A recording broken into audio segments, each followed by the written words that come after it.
ஆண்டவராகிய இயேசு கிறிஸ்து நல்லவர். கர்த்தருடைய பரிசுத்த நாமத்துக்கு மகிமை உண்டாகட்டும். 2025 ஆண்டு செப்டம்பர் மாதம் 9வது மாதத்தில் தேவன் நமக்கு கொடுத்த வாக்குத்தத்தம் ஆகாய் தீர்க்கதரிசியின் புத்தகம் 2ஆம் அதிகாரம் 4வது வசனத்தை வாசிக்கலாம். ஆகாய் தீர்க்கதரிசியின் புத்தகம் 2ஆம் அதிகாரம் 4வது வசனம்.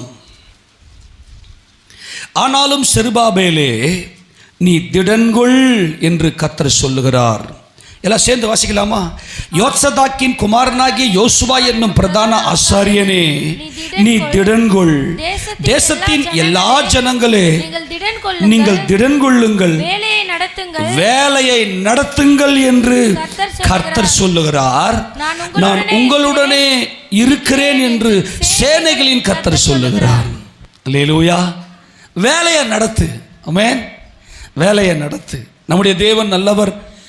நம்மை பரிபூர்ண சமாதானத்தோடு நம்முடைய குடும்பத்தை நடத்தி அவருடைய சமூகத்தில் பரிபூர்ணமாக்கப்பட்ட பரிசுத்தவான்களாய் தேவனுடைய பிள்ளைகளாய் நாம் இருக்க வேண்டும் என்பதற்காக தேவன் நம்மை சிருஷ்டித்து நம்மை பேர் சொல்லி அழைத்து நம்மை நடத்தினார். ஆனால் நாமோ தேவனுடைய அன்பை நாம் மறந்துவிட்டபடினாலே இன்றைக்கி நாம் அநேக பிரச்சனை பாடுகளுக்குள்ளே நாம் மாட்டிக்கொண்டோம்.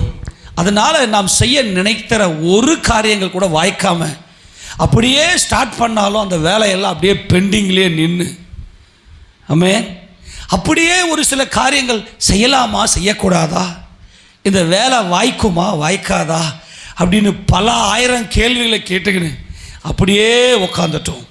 ஆனால் இன்றைக்கி கர்த்தர் சொல்லுகிறார், ஆண்டவராகிய தேவன் நம்மோடு பேசுகிறார், வேலையை நடத்து. ஆமெனா. அவ்வளோதான், முடிஞ்சு போச்சு. ஆண்டவர் சொல்லிட்டார், ஏந்து போயிடலாம். ஆமெனா. ஆண்டவர் என்ன சொல்கிறாரு? வேலையை நடத்துங்கள். ஏனென்றால் நாம் எல்லாரும் அந்த மகா பாபிலோன் என்கின்ற அந்த வலையிலிருந்து, அந்த ஒரு சிலந்தி வலையிலிருந்து நம்முடைய தேவன் நம்மை விடுதலையாக்கினார். இந்த உலகத்தை சார்ந்திராமல், இந்த உலகத்தினுடைய சுயநீதியை சார்ந்திராமல் நமது ஆண்டவராகி இயேசு ராஜாவை சார்ந்து கொள்ளும்படி கர்த்தர் நம்மை அழைத்திருக்கிறார். இயேசு ராஜா நம்முடைய ஐஸ்வர்ய சம்பனனாயிருக்கிறார். ஆமெனா. அதனால் நம்மை தேவனாகிய கர்த்தர் ஆசீர்வதித்து எல்லா காரியங்களையும் நடத்தும்படிக்கு இன்னைக்கு நம்மோடு கூட இருக்கிறார். முதலாவது இந்த வசனத்தை நான் வாசிக்கும் போது, செருபாபேலே நீ திடன்கொள் என்று செருபாபேலை பார்த்து கர்த்தர் ஒரு திடனை கொடுக்கிறார், ஒரு நம்பிக்கையை கொடுக்கிறார். செருபாபேலை பேர் சொல்லி அழைத்து காரியத்தை வாய்க்கச் செய்கிறார். ரெண்டாவது, பிரதான ஆசாரியன் ஆகிய யோசுவாவே நீ திடன்கொள். இந்த செருபாபேல் யார் என்றால் அவர் யூதாவின் தலைவர். சொல்லப்போனால் ராஜ வம்சத்தில் வந்தவர், தாவீதினுடைய வம்சத்தில் வந்தவர் தான் இந்த செருபாபேல். யூதர்களுக்கு ராஜா அவர். முதலாவது ராஜாவை பார்த்து செருபாபேலே நீ திடன்கொள் என்று சொல்லுகிறார். ரெண்டாவது பிரதான ஆசாரியனை பார்த்து நீ திடன்கொள் என்று சொல்லுகிறார். மூன்றாவது தேசத்தில் இருக்கிற எல்லா ஜனங்களையும் பார்த்து நீ திடன்கொள் என்று சொல்லுகிறார். நல்லா கவனிக்கணும். இந்த இடத்துல நீங்கள் பார்த்தீங்கன்னா நம்முடைய ஆவி, ஆத்துமா, சரீரத்தை கர்த்தர் பலப்படுத்துகிறார். ஆமென். நாம் சோர்ந்து போகாதபடிக்கு நம்முடைய ஆவியில், ஒரு ஆத்துமாவில், நம்முடைய சரீரத்தில் எல்லாவற்றிலும் ஒரு புது பலனை கொடுத்து கர்த்தர் நம்மை பலப்படுத்தி, அவர் முதலாவது நீ திடன்கொள் என்று சொல்லி கர்த்தர் இன்றைக்கு நம்மை பலப்படுத்துகிறார். Be strong, to be strong. ஸ்ட்ராங்காக தைரியமாக நில்லு, எழுந்து காரியத்தை நடப்பி. இதனுடைய பின்னணி நமக்கு நல்லா தெரியும். தேவாலயம் கட்டப்பட வேண்டும். முதலாவது தேவாலயம் நேபுகாத் நேச்சரால் தகர்க்கப்பட்டுருச்சு. 70 ஆண்டுகால கேப்டிவிட்டிக்கு அப்புறமா மறுபடியும் இவங்க உள்ளே வராங்க. ஆனால் தேவனுடைய வாக்குத்தத்தின்படியே 50வது வருஷத்திலேயே, கேப்டிவிட்டியிலிருந்து, சிறையிருப்பிலிருந்து 50வது வருஷத்திலேயே இவங்க வந்து தேவாலயத்தெல்லாம் கட்டுறாங்க. ஆனால் முன்னாடி சாலமோன் தேவாலயத்தை கட்டும்போது அவர்களுக்கென்று ஒரு பலன் இருந்துச்சு, அவர்களுக்கென்று தனி ராஜ்யம், சாம்ராஜ்யம் இருந்துச்சு. ஆனால் இப்போ அந்த சாம்ராஜ்யமே அழிந்து போய் இன்னொருவருடைய சாம்ராஜ்யத்தில், இன்னொருவருடைய ஆட்சியில் இவர்கள் அடிமைகளாக இருக்கிறார்கள். அப்படிப்பட்ட சூழ்நிலையில் எல்லாமே தடையாக இருக்கிறது. இவர்கள் என்ன ஒரு காரியத்தை நடத்துகிறாங்கன்னா நமக்கு ஐஸ்வர்யம் வேண்டும். ஆமெனா. நமக்கு நிறைய சம்பத்து வேண்டும், நமக்கு தேவையான தேவைகள்லாம் சந்திக்கப்பட வேண்டும். உண்மையா இல்லையா? தேவைகள்லாம் சந்திக்கப்பட வேண்டும். பணம் தேவை, பொருளுதவி தேவை, ஆள்பலம் தேவை, இந்த பலங்கள்லாம் நமக்கு தேவை. ஆனால் இப்போ எதுவுமே இல்லை, எந்த பலமும் இல்லை. சொல்கிற மாதிரி ஐஸ்வர்யம் இல்லை. உண்மையா இல்லையா? சொல்கிற மாதிரி காசு பணம் இல்லை, வேலை இல்லை, எந்த ஒரு ஆள்பலமும் இல்லை. ஆனால் ஒரே ஒரு காரியம், என் தேவனே, நாங்கள் உம்மை மாத்திரம் நம்பியிருக்கிறோம். ஆமேனா? நாங்கள் அவளை விட்டு வெளியே வந்து விட்டோம். உலகம் அவள் பின்னே போய்கொண்டிருக்கிறது, அந்த சிஸ்டம், வேர்ல்டு சிஸ்டம். ஆனால் நாங்கள், என் ஜனங்களே, நீங்கள் அவளை விட்டு வெளியே வாருங்கள். உன் கர்த்தர், உன் எஜமானன், உன் புருஷன், உன் மணவாளன் உனக்காக அவர் ஐஸ்வர்ய சம்பன்னராக இருந்தும் உனக்கென்று எதுவுமே இல்லை, உனக்கென்று எதுவுமே இல்லை. ஆனால் உன் தரித்திரத்தை போக்குவதற்காக அவர் உனக்காக, அவர் தரித்திரரானார், அவர் ஐஸ்வர்யவான், அவர் தேவனுடைய ஒரே பேரான குமாரன், அவரே நம்முடைய ரட்சிப்பின் தேவன். சகலமும் அவரை கொண்டும் அவருக்கென்றும் சிருஷ்டிக்கப்பட்டிருக்கிறது. அதனால் நீ என்னை காத்திருந்து காத்திருந்து காத்திருந்து, ஆண்டவரே, நாங்கள் உண்மையே நோக்கி இருக்கிறோம். ஆமென். நாங்கள் வேலைக்கு போகிறதுனாலையோ, நாங்கள் எங்கள் பலத்தில் சம்பாதிக்கிறதுனாலையோ, அல்லது நாங்கள் காசு பணத்தை சேர்த்து வச்சு நாங்கள் ஒரு காரியத்தை நடத்திடுவோம் என்பதனாலேயோ நாங்கள் ஒரு நம்பிக்கை வைக்கல. ஆண்டவரே, நாங்கள் உண்மையே நாங்கள் நோக்கி இருந்தோம். உண்மையா இல்லையா? இசப்பா, என்னால் முடியாது ஆண்டவரே, இன்னைக்காவது இந்த காரியம் நடக்குமா, இப்போவாவது நடக்குமா, இப்போவாவது நடக்குமான்னு அப்படியே காத்திருந்து காத்திருந்து காத்திருந்து காத்திருந்து அப்படியே கண்கள் பூத்து போனா மாதிரி நீங்கள் நினைக்காதீங்க. நாம் செய்கிற, நாம் படுகிற ஒரு பிரயாசத்தை கூட கர்த்தர் மறக்கிறதுக்கு அவர் அநீதி உள்ளவர் அல்ல. ஆமெனா? அவரை நோக்கி பார்த்து நம்முடைய இருதயத்தில், ஆண்டவரே, இந்த காரியத்தை நீங்கள் நடத்துங்க, ஆண்டவரே, இந்த காரியத்தை நீங்கள் செய்யுங்க ஆண்டவரேன்னு சொல்லி நம்ம அவரையே நோக்கி பார்த்திருந்த அந்த காத்திருந்த அந்த நாட்களை எல்லாம் கர்த்தர் சேர்த்து வச்சு, நான் சொல்றதெல்லாம் கவனிக்கணும், அவருக்கு காத்திருக்கிறது என்பது ஒரு மாபெரும் ஆசீர்வாதம், அது ஒரு மாபெரும் அழகு, அது மாபெரும் ஒரு சமாதானம். ஏன் கர்த்தர் இந்த இடத்துல பார்த்து திடன்கொள், நீங்கள் திடன்கொள்ளுங்கள் என்று சொல்றார் அப்படின்னா, 27ஆம் சங்கீதம் 14ஆம் வசனத்தை வாசிங்களேன்.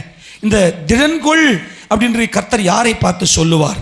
வாசிக்கலாம். கர்த்தருக்கு காத்திரு, கர்த்தருக்கு காத்திரு, அவர் உன் இருதயத்தை ஸ்திரப்படுத்துவார், அவர் உன் இருதயத்தை ஸ்திரப்படுத்துவார். திடமனதாய் இருந்து, திடமனதாய், திடன்கொள் செருபாபேலே, யூதாவின் ராஜாவே.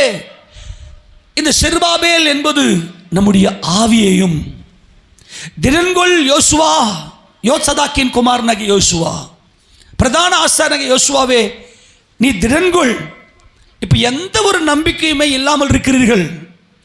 உங்களுக்கு என்று உங்களை திடப்படுத்துவதற்கென்று, உங்களை பலப்படுத்துவதற்கென்று சொல்ற மாதிரி எதுவுமே இல்லை. ஆனால் உங்கள் கண்கள் கர்த்தரையே நோக்கி, கர்த்தருடைய சித்தம் எங்கள் குடும்பத்தில் செய்து முடிக்க வேண்டும். நான் மறுபடியும் சொல்லுகிறேன், நாம் பரிபூர்ணமாக்கப்பட்டவர்களாய், நம்முடைய குடும்பத்தில் ஒரு பரிபூர்ண சமாதானம், தேவன் நம்முடைய குடும்பத்தில் எப்படிப்பட்ட சமாதானம் இருக்க வேண்டும் என்று தேவன் சித்தம் கொண்டிருக்கிறாரோ, அந்த சித்தத்தை நாம் பரிபூர்ணப்படுத்தினால் மட்டுமே தேவன் மகிமைப்படுவார். அன்பானவர்களே, நம்முடைய குடும்பத்தில் ஒருவர் பாரத்தை ஒருவர் சுமந்து எல்லாருக்கும் கொடுக்கிற அந்த அனுபவம், அந்த கொடுத்து நம்முடைய அன்பை வெளிப்படுத்தி பரிபூர்ணப்படுத்த வேண்டும் என்பது தேவ சித்தம். அது அவருடைய குமாரனாகிய இயேசு கிறிஸ்துவினால மாத்திரமே நமக்கு வாய்க்கும் என்பது சத்தியம். நாம் ஒரு காலத்தில் உலகத்தில் இருந்து நம்முடைய குடும்பத்தை விட்டுவிட்டோம், எல்லா காரணம் தோல்வி. ஆனால் தேவன் நம்மை பேர் சொல்லி அழைத்திருக்கிறார். ஆமேனா? இப்போ உள்ள வந்துட்டு, ஏசப்பா, என் ஐஸ்வர்யமே, எனக்கு எல்லாம் ஆனவரே, இது செய்யுங்க ஆண்டவரே, எங்களுக்கு உங்களை விட்டால் எனக்கு வேறு யாரும் இல்லை, சூழ்நிலைகள் எல்லாம் என்னை விட்டு எல்லாம் தூரம் இருக்குது அப்படின்னு சொல்லி காத்து கொண்டிருந்த அந்த நேரம், கர்த்தருக்கு காத்திரு என்பது ஒரு மாபெரும் ஐஸ்வர்யம். எவ்வளவுக்கு எவ்வளவு நீங்கள் காத்திருந்தீர்களோ, காத்திருந்து அவர் மேல நம்பிக்கை வச்சு எதுவுமே வாய்க்கல, ஆனால் காத்திருந்து, ஆனால் அவரையே நோக்கி பார்த்தது மாபெரும் ஐஸ்வர்யம்.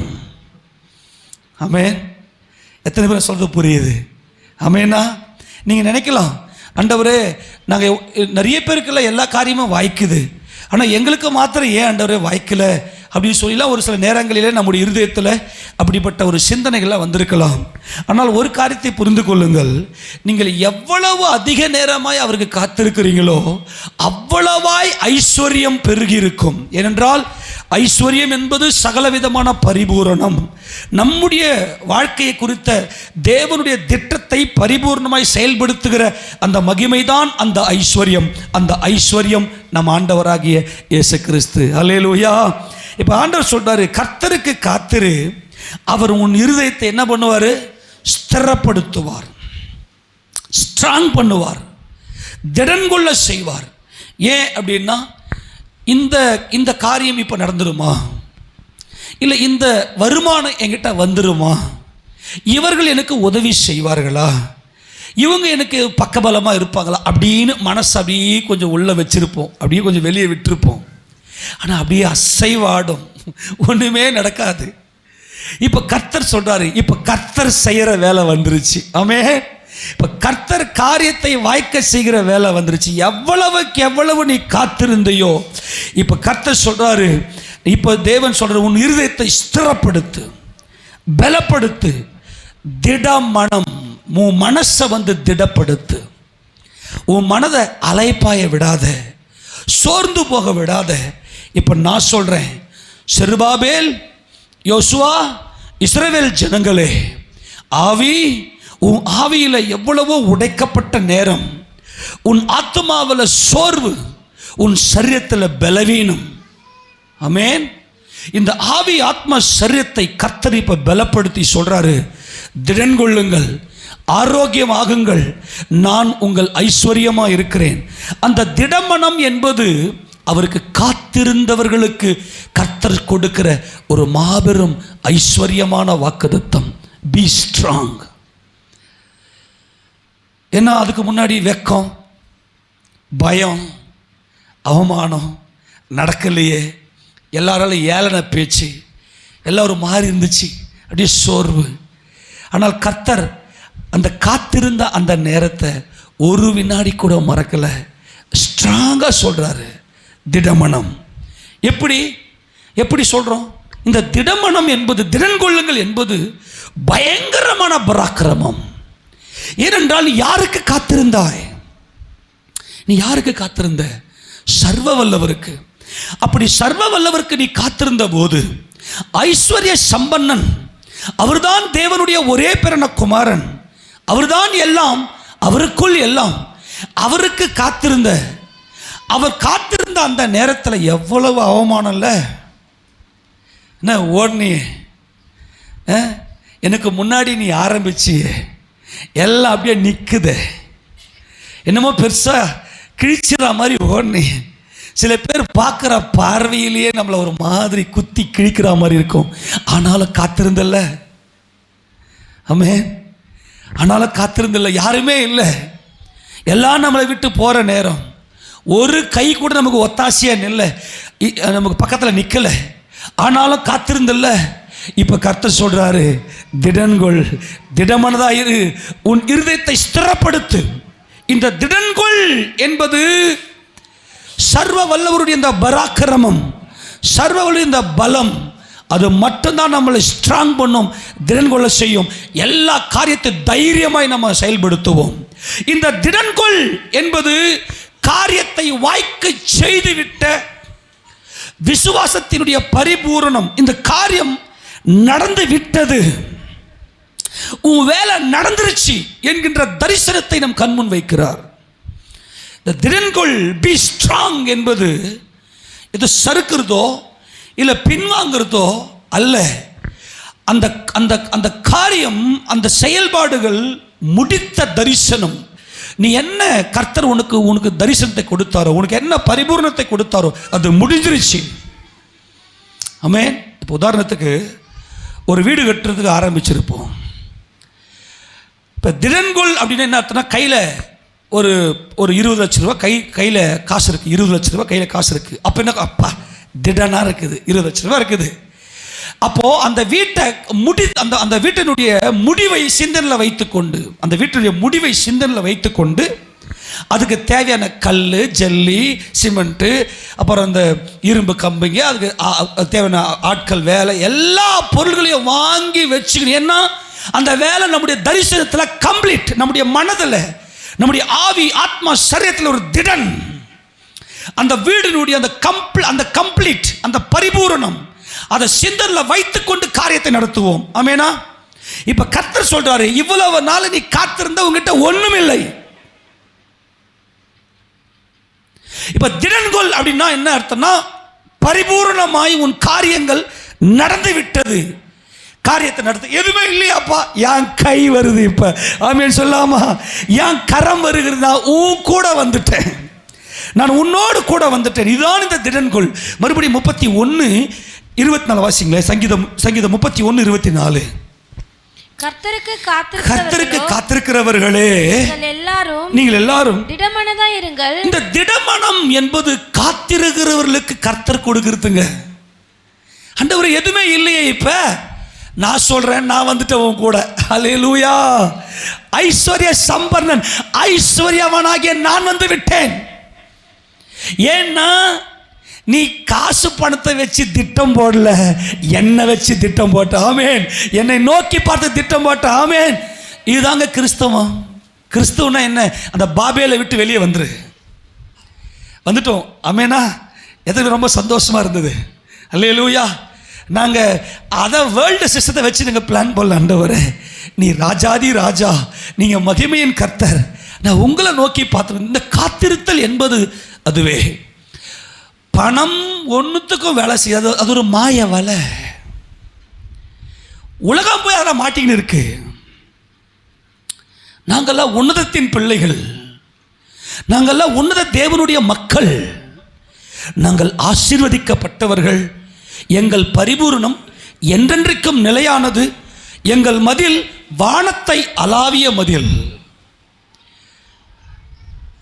ஐஸ்வர்ய சம்பன்னராய் அந்த ஐஸ்வர்யவானை, அந்த பரிபூரணரையை நோக்கி பார்த்து கொண்டிருந்த உன்னை சொல்றாரு, திடன்கள் அப்படின்னு உன்னுடைய வேலைகள் பரிபூர்ணமாக்கப்பட்டு விட்டது. இப்போ மறுபடியும் வாசிக்க பார்க்கலாம். இப்போ இந்த திடன்கள் நமக்கு தேவன் புரிய வைத்து விட்டார். இப்போ மறுபடியும் ஆகாய 2:4 வாசிங்களேன். ஆனாலும் செருபாபேலே திடன்கொள் என்று கர்த்தர் சொல்லுகிறார். யோத்சதாக்கின் குமாரனாகிய யோசுவா என்னும் பிரதான ஆசாரியனே, நீ திடன்கொள். தேசத்தின் எல்லா ஜனங்களே, நீங்கள் திடன்கொள்ளுங்கள், வேலையை நடத்துங்கள். என்னது திடன்கொள் அப்படின்னு என்ன அர்த்தம் சொல்லிட்டேன் இல்லையா? உன் தரிசனம், உன் வேலை பரிபூர்ணம் ஆயிருச்சு. அவங்க தான் திடன் கொண்டு காரியத்தை நடத்துவாங்க. இப்ப கர்த்தர் வந்து சொல்றாரு, திடன்கொள்.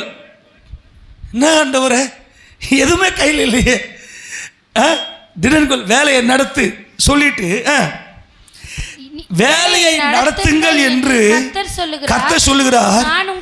நான் உங்களுடனே இருக்கிறேன் என்று சேனைகளின் கர்த்தர் சொல்லுகிறார். அல்லேலூயா. சேனைகளின் கர்த்தர் என்றால் என்ன? எல்லாவற்றையும் சிருஷ்டித்த, எல்லா பொருள்களையும், வானங்களையும் வானாதி வானங்களையும் சிருஷ்டித்த சேனைகளின் கர்த்தர். அவர்தான் சேனைகளின் கர்த்தர். எல்லாம் என்னுடையது, வானமும் பூமி என்னுடையது. அதானே அவர்தான் ஐஸ்வர்ய சம்பர்ணர், அவர்தான் மகிமையின் ஐஸ்வர்யவான், சேனைகளின் கர்த்தராகிய. இப்ப கர்த்தர் எப்படி தம்மை வெளிப்படுத்துகிறார்? அவருக்கு காத்திருந்த நம்மை பார்த்து, என் ஐஸ்வர்யத்தை நீ பார்த்த, நான் மட்டுமே ஐஸ்வர்யவான் என்பதை பார்த்த.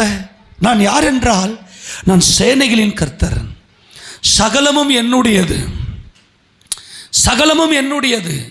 அதனால நான் சொல்றேன், நீ வேலையை நடத்து, நான் உங்களோடு கூட இருக்கிறேன். ஆமேனா? எத்தனை பேர் ஆமேன் சொல்ல முடியும்?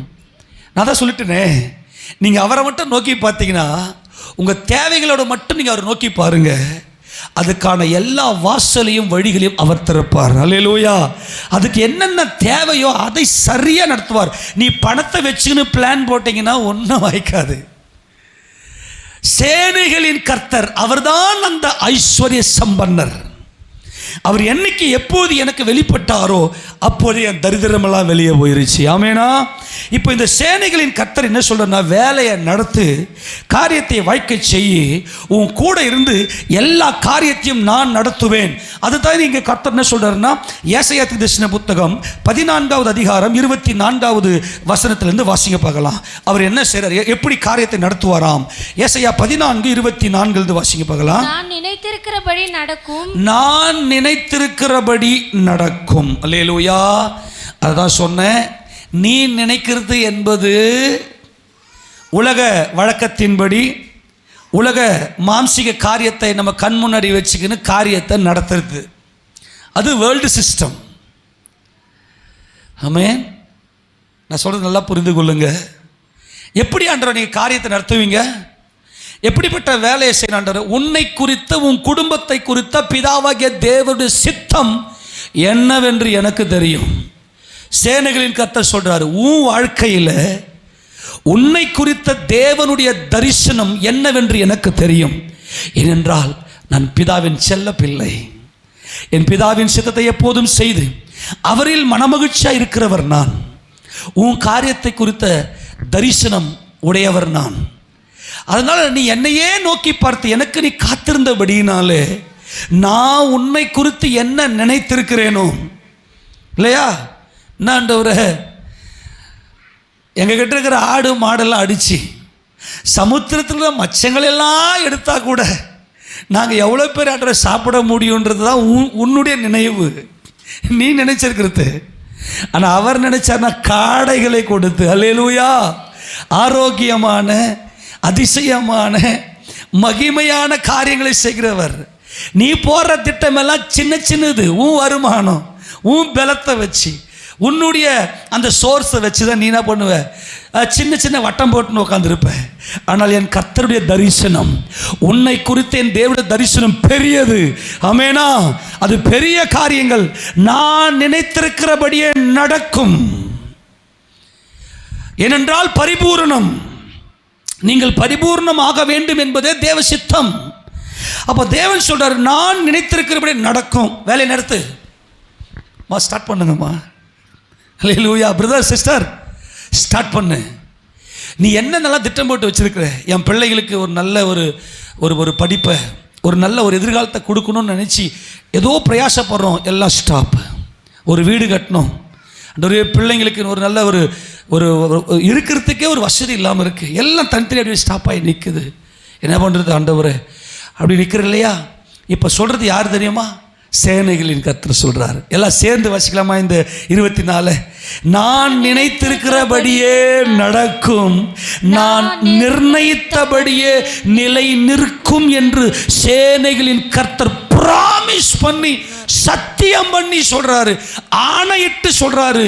அது ஸ்டாண்டர்டா நிற்கும். எங்க ஆண்டவரே, வருது, நிற்க மாட்டேங்குது, போயிருது. ஆமெனா.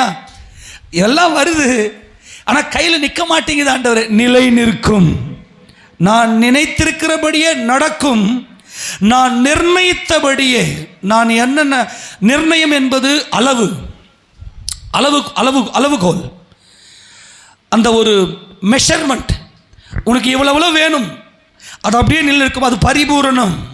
அதுதான் தேவனை நம்மை குறித்த தேவ சித்தம். அப்போ சேனைகளின் கர்த்தர் சொல்றார். அதனால் தான் கர்த்தரங்க சொல்றாரு, எப்பா செருபாபேலே, யோசுவாவே, இஸ்ரவேல் ஜனங்களே, நீங்கள் வேலையை நடத்துங்கன்னு நான் சொல்கிறேன். நான் உங்கள் கூட இருக்கிறேன். உங்கள் கூட இருக்கிற நான் யாருன்னா சேனைகளின் கர்த்தர். எல்லாம் என் கரத்தில் இருக்கிறது. ஆமெனா. சகலமும் எனக்கென்றும் என்னை கொண்டும் சிருஷ்டிக்கப்பட்டது. நான் தான் சிருஷ்டித்தேன். சகலமும் என் கையில் இருக்கிறது. நீங்கள் என் ஐஸ்வர்யத்தை பார்த்திருக்கிறீர்கள், என் மகிமையை பார்த்திருக்கிறீர்கள், என் மகிமைக்காக நீங்கள் காத்திருந்தீர்கள். அதனால சேனைகளின் கர்த்தர் நான் சொல்கிறேன், நான் நினைத்திருக்கிறபடியே நடக்கும், நான் நிர்ணயித்தபடியே நிலை நிற்கும், ஒன்றும் வழிவில்லாம் போகாது. ஸ்டாண்டர்ட். Be strong. தைரியமா எல்லா காரியத்தை நடத்துகிற உன் கர்த்தர் இருக்கிறார். அது எப்படி இருக்கும் பாருங்க. இப்போ சொல்றாரு பாருங்க, தொடர்ந்து வாசிங்க, 25 வாசிங்களேன். அசிரியனை என் தேசத்திலே முறித்து என் மலைகளின் மேல் அவனை மிதித்து போடுவேன். நல்லா கவனி. எல்லா சத்துருவும் எல்லா அந்தகாரமும் இன்னையோட ஒழிஞ்சது. ஆமென். இன்னையோட க்ளோஸ். எவனும் உனக்கு நிற்க முடியாது. மிதிச்சு போட்டார். சேத்தலை போட்டு ஒரு குயவன் ஒரு சேத்தை மிதிக்கிறது, ஒரு சேற்றை போட்டு நல்லா மிதிக்கிறது போல உனக்கு விரோதமாக இருந்த எல்லா சத்துருவை நான் மிதித்து போட்டு விட்டேன். அல்லேலூயா. இந்த மலையிலே விழுந்து போவான். அப்புறம் அப்பொழுது அவனுடைய நுகம் அவர்கள் மேலிருந்து விலகி அவனுடைய சுமை அவர்கள் தோலிலிருந்து நீங்கும். உன்னை அழுத்தி கொண்டிருந்த, உன்னை நிமிரக்கூடாதபடிக்கு உன்னை ஏதோ ஒன்று அழுத்தி கொண்டிருந்த அத்தனையும் சேனைகளின் கர்த்தருடைய கரம், சேனைகளின் கர்த்தருடைய கரம் என்ன எல்லாவற்றையும் நீக்கி, எல்லாவற்றையும் மிதித்து, எல்லா சத்துருவையும் அகற்றி அவர் உன்னை மகிமையாய் வெற்றி சிறக்க செய்கிறார். அடுத்தது வாசிக்கலாம். தேசம் அனைத்தின் மேலும் நிர்ணயிக்கப்பட்ட யோசனை இதுவே. இதுதான் நான் நிர்ணயித்திருக்கிறேன், இதுதான் என் யோசனை. உன்னை குறித்த என்னுடைய நினைவு என்ன நினைவு என்றால் இதுதான். உன் சத்ரு உனக்கு முன்னாடி இல்லை. உன் காரியங்கள் எல்லாம் பெண்டிங்கில் எல்லாம் ஸ்டாப் ஆகி அல்லது ஆரம்பிக்கவே பட்ட அத்தனை காரியங்களையும் உன்னை குறித்த தேவனுடைய பரிபூர்ண சித்தம் நிறைவேற்றப்பட வேண்டும். இதுவே இதுவே என்ன சொல்றாரு? இதுவே, வேற நினைவு இல்லை, வேற நினைவு இல்லை. இதுவே என்ன அர்த்தம்? இது மட்டும்தான். இதுவே உன்னை நான் எப்போ நான் உயர்த்த போகிறேன். ஏன்னா நம்ம குடும்பத்தை பர்ஃபெக்ஷனுக்குள்ளே கொண்டு போகாமல் தேவனை சந்திக்க முடியாது. தேவஜனமே, கிறிஸ்துவின் ரகசிய வருகை சீக்கிரமாக சம்பவிக்க போகிறது. அதில் நாம் பங்கடைய வேண்டுமே ஆனால்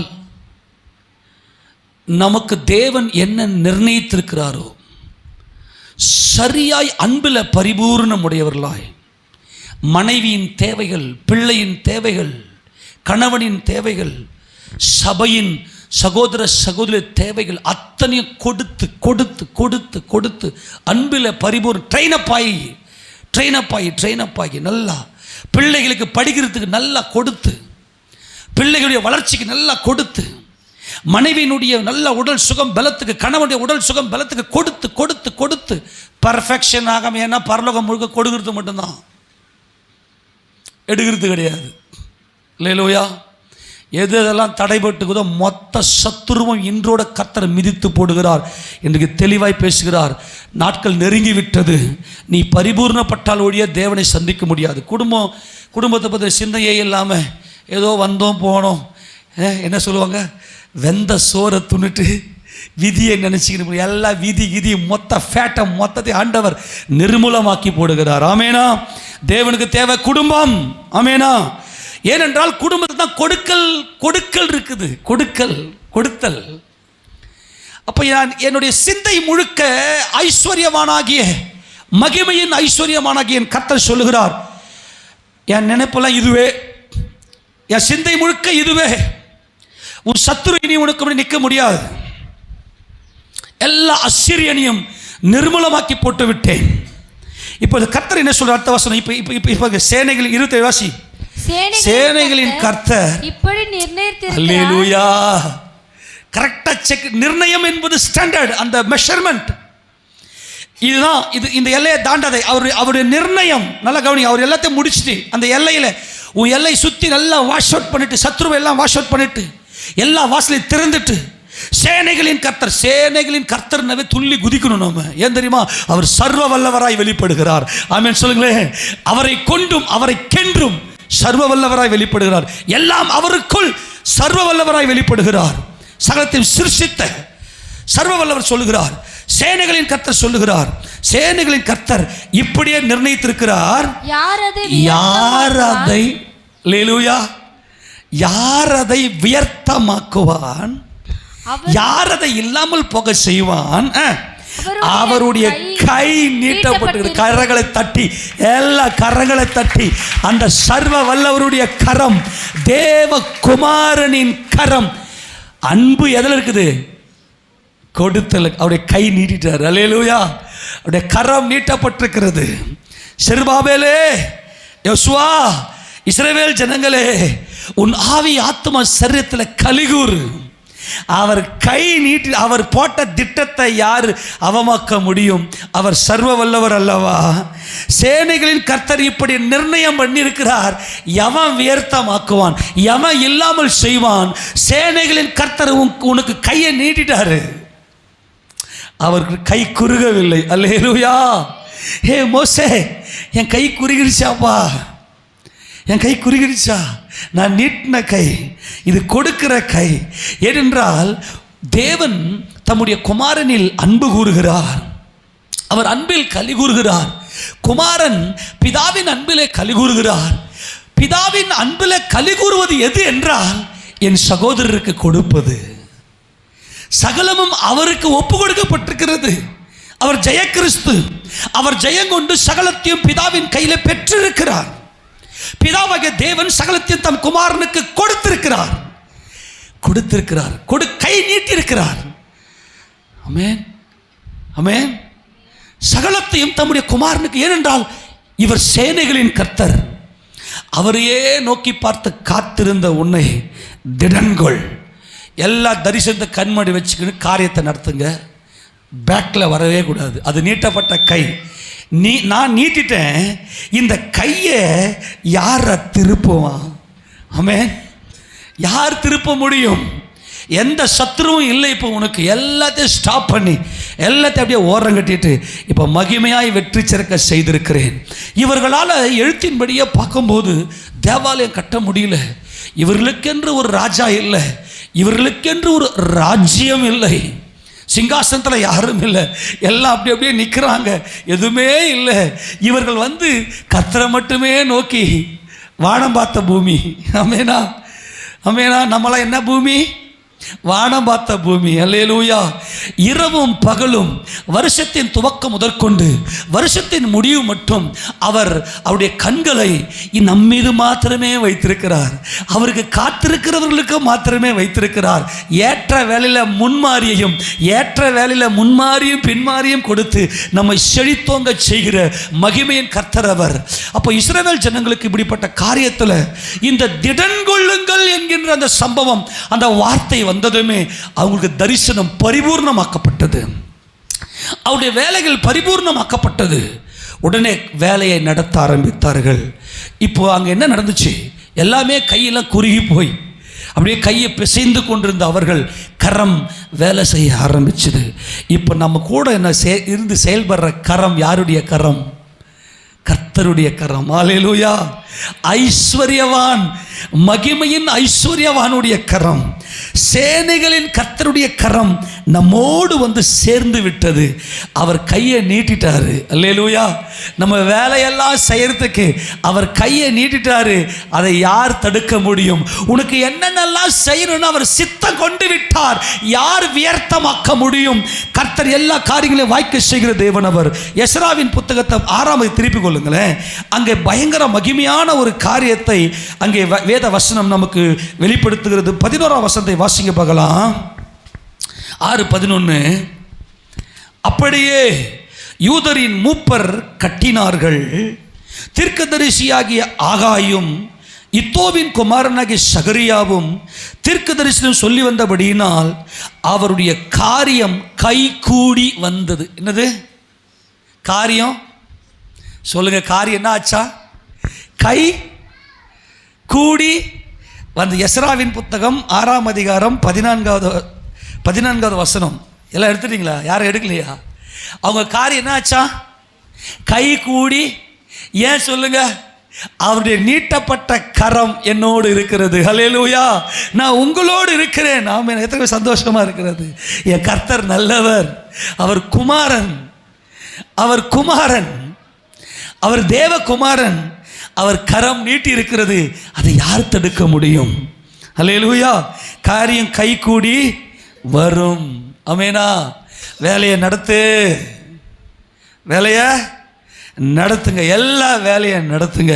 கர்த்தர் நம்மோடு கூட இருக்கிறார், எல்லா காரியத்தையும் கை கூடி வர செய்வார். அந்த அந்த அந்த வார்த்தையை அப்படியே கண்ணை திறந்து ரசிக்கலாமா? வெறும் ரசிக்கிறது மட்டும் இல்லை, அதை ருசிங்க, அதை டேஸ்ட் பண்ணுங்க. என் கர்த்தர் கை நீட்டாரு, எனக்கு முன்னாக எல்லா சத்துரு நிர்மூலமாக்கினாரு, எல்லா காரியத்தையும் வாய்க்க செய்திருக்கிறார். அன்பானவர்களே, நம்முடைய வாழ்க்கை சாதாரண வாழ்க்கை அல்ல. நம் தேவனால் திட்டமிடப்பட்டவர்கள். அந்த திட்டம் எல்லாம் தடையாக இருக்கிறது, ஆனால் கர்த்தரனுக்கு கையை நீட்டாரு, எல்லா காரியத்தையும் வாய்க்க செய்வேன். மறுபடியும் வாசிங்க பார்க்கலாம். அப்படியே யூதரின் மூப்பர் கட்டினார்கள். சொல்லுங்க, யூதரின் மூப்பர் கட்டினார்கள். ஆமென். எல்லாத்தையும் கட்டுங்க, எல்லா காரியம் கட்டப்படும். எல்லாவற்றையும் தேவன் கட்ட செய்கிற தேவன். தீர்க்கதரிசியாகிய ஆகாயும் இத்தோவின் குமாரனாகிய சகரியாவும் தீர்க்கதரிசி சொல்லி வந்தபடியினால் அவருடைய காரியம் கைகூடி வந்தது. வரும் அல்ல, வந்தது, வந்து கொண்டிருக்கிறது. எல்லாவற்றையும் கர்த்தர் காரியத்தை கைகூடி வர செய்து நம்மை மகிமைப்படுத்துகிற தேவன். அடுத்தது, அவர்கள் இஸ்ரவேலின் தேவனுடைய கட்டளைப்படியையும் கோரேஸ் தரியு பெர்சியாவின் ராஜாவாகிய அர்தசஷ்டா என்பவருடைய கட்டளைப்படியும் அதை கட்டி முடித்தார்கள். அதான் சொன்னேன், திடன்கள் என்பது அந்த பரிபூர்ண தரிசனத்தை கண்முன் வைத்து காரியத்தை நடத்துவது. கட்டி முடித்தார்கள், கட்டி முடித்தார்கள். காரணம், இவர்கள் யாரை நோக்கி கொண்டிருக்கிறார்கள்?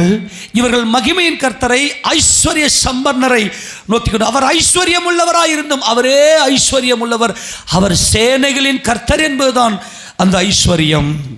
யோசபாத் ராஜாவுடைய நாட்களில் பார்த்தீங்கன்னா, இதை மாத்திரம் சொல்லி நான் முடிக்கிறேன், எல்லாமே பார்த்தீங்கன்னா சிதைந்து, அந்த முழு யூதாவும் பார்த்தீங்கன்னா சிதைந்து, யாருக்குமே வசனம் தெரியல.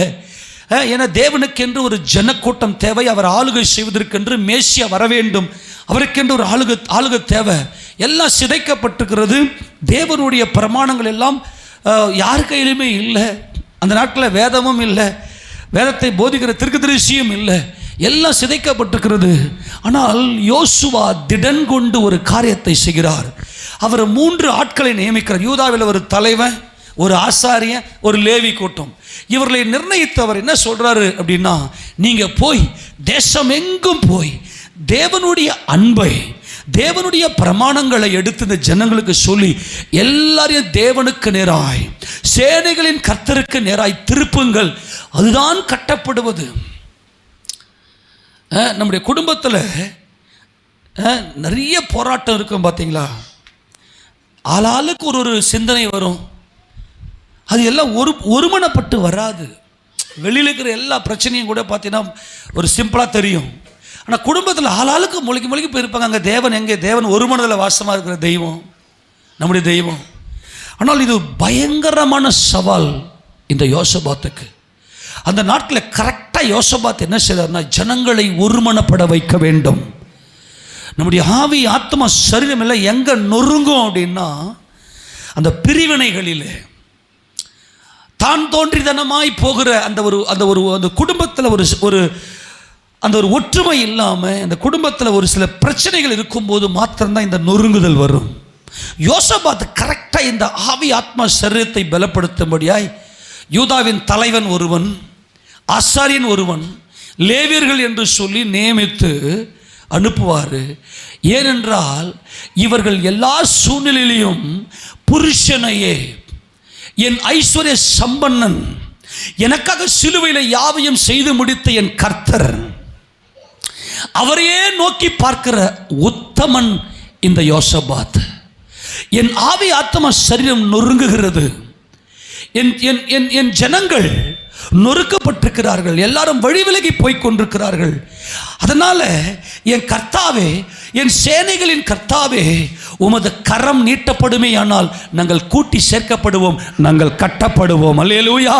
எங்கள் குடும்பம் கட்டப்படும். ஆக இந்த உத்தமனுக்கு கர்த்தர் துணை. ஆமென். இவர்கள் பாபேலுக்குள்ள இருந்து வெளியே வந்து விட்டார்கள். எந்த வெளி தோற்றத்தில் இருக்கிற எந்த மனுஷனையும், எந்த ஒரு பொருளையும் இவர்கள் நம்பவில்லை, யாரையும் நம்பவில்லை. இவர்கள் கூட்டி கட்டப்பட வேண்டும் என்று சொல்லி எடுத்து வாசிங்க பார்க்கலாம். 2 சம்பவத்தை மாற்ற சொல்லி நான் முடிக்கிறேன். 2 நாளாகமம் 19வது அதிகாரத்தில் 2 நாளாகமம் 19 அதிகாரத்தில் 4 வசனத்தை வாசிங்க பார்க்கலாம். யோசபாத் எருசலேமிலே வாசமாயிருந்து திரும்ப பெயர்சபா தொடங்கி எப்பிராயீம் மலை தேசம் மட்டும் உள்ள ஜனத்திற்குள்ளே பிரயாணமாய் போய், நல்லா கவனிங்க, யாருக்குள்ள பிரயாணமா போய்? அன்பு. அன்பாய் சொல்லுகிறேன், நம்முடைய பரமபிதா, நம்முடைய சர்வ வல்லமையுள்ள தேவன் என் குடும்பம் கட்டப்பட வேண்டும் என்று சொல்லி அவர் திட்டம் வைத்திருக்கிறார். என் குடும்பத்தில் முதல்ல என் ஜனங்கள் கட்டப்பட வேண்டும். இவர் யோசபாத்தை இறங்கி, ராஜா இறங்கி வேலை செய்கிறார். ராஜா இறங்கி காரியத்தை நடப்பிக்கிறார், அன்பை பரிமாறுகிறார். என் ஜனமே, என் ஜனமே, என் அன்பே, என் அன்புக்குரியவர்களே. அவர் இறங்கி எப்பிராயீம் பெயர்சபா முதல் தெற்கு முதல் வடக்கு மட்டும் அவர் சுற்றி திரிகிறார். ராஜா இறங்கி வேலை செய்கிறார். அன்பாய் சொல்லுகிறேன், எந்தெந்த இடத்துல அன்பு குலைக்கப்பட்டிருக்கிறதோ, குடும்ப உறவுகளில் சிதறல் இருக்கிறதோ, கர்த்தருடைய கரம் இன்றைக்கு நீட்டப்பட்டு கூட்டி சேர்க்கிறது. எல்லாமே சொல்லுங்க பார்க்கலாம். எல்லா அன்பும், என் கணவனுடைய அன்பு எனக்கு கிடைக்கலையே நீ ஏங்கிக் கொண்டிருக்கலாம் சகோதரியே. இன்றைக்கு தேவன் சொல்லுகிறார், இன்றைக்கு இந்த யோசபாத்தை இறங்கி போனது போல அவருடைய கரம் யோசபாத்தோடு இருந்தது.